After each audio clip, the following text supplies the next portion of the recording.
C'est une véritable campagne de séduction que le ministre des Finances a menée à New York lors des assemblées générales du Fonds monétaire international et de la Banque mondiale. À la tête d'une délégation de la RDC, Doudou Fwamba a vanté les réformes prises depuis 2 ans, un rendez-vous crucial pour un pays qui cherche à affirmer sa crédibilité financière, à consolider ses réformes et à convaincre ses partenaires internationaux de la solidité de son cap économique. Une embellie macroéconomique doit-elle être relativisée? Réponse dans ces dossiers concoctés pour vous par Constantin Tamboué. Le ministre des Finances a conduit la semaine dernière la délégation congolaise aux assemblées annuelles du FMI et du groupe de la Banque mondiale. Un rendez-vous crucial pour un pays qui cherche à affirmer sa crédibilité financière, à consolider ses réformes et à convaincre ses partenaires internationaux de la solidité de son cap économique. Cette présence sur la scène mondiale n'est pas anodine.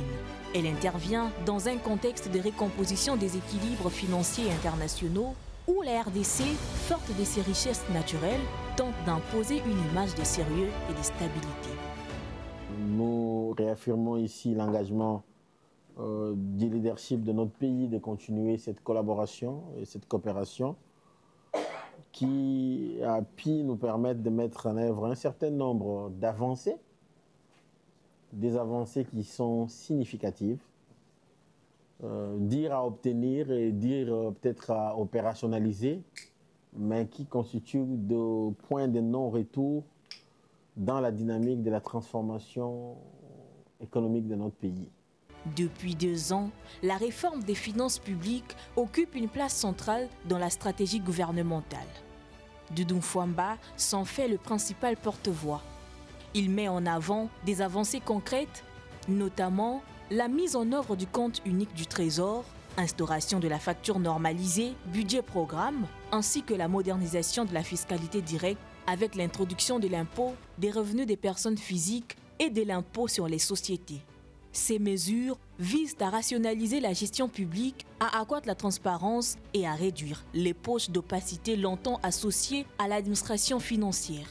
À Washington, le gouvernement annonce que la RDC veut rompre avec les pratiques d'improvisation budgétaire pour s'arrimer aux standards internationaux de gouvernance. Pour autant, la réussite de ces réformes dépendra de leur appropriation par les institutions locales. Le défi n'est pas seulement technique, il est aussi culturel et politique, tant les réflexes de gestion autonome persistent dans plusieurs administrations.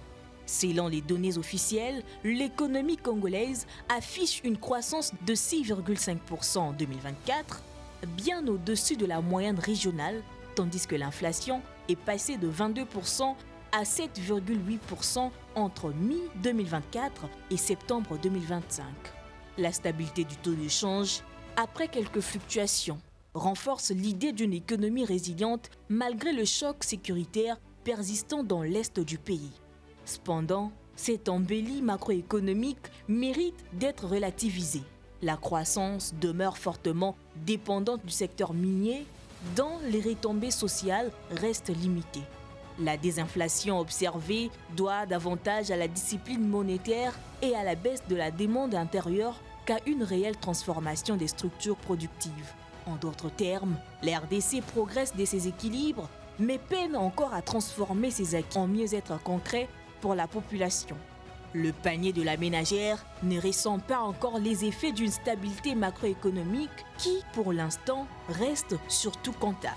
Quelques jours avant son départ pour Washington, Doudou Fwamba avait présidé à Kinshasa la réunion du cadre permanent de concertation et de suivi de la réforme des finances publiques, réunissant ambassadeurs, bailleurs et représentants du FMI, de la Banque mondiale, de la BAD et de l'Union européenne. Cette instance de dialogue traduit la volonté du gouvernement de jouer la carte de la transparence et de la coordination.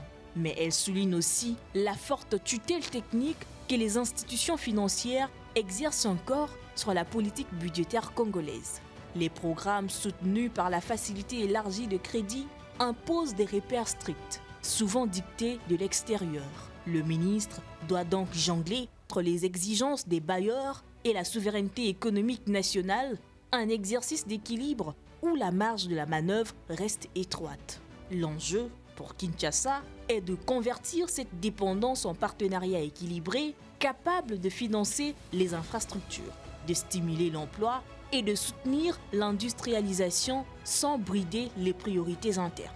Au cœur du discours de Doudou Mfwamba, la bonne gouvernance reste la clé de voûte de toute stratégie crédible.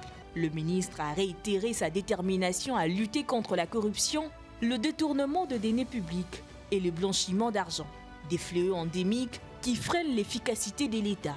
Le compte unique du Trésor, en centralisant les ressources politiques, constitue un test majeur de cette ambition. Sa réussite dépendra de la discipline budgétaire des institutions et de la volonté politique d'en finir avec les circuits parallèles.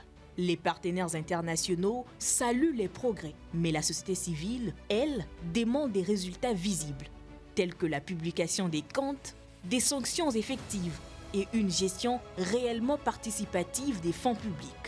Si la RDC veut consolider sa crédibilité, elle devra transformer ses performances macroéconomiques en dividendes sociaux tangibles.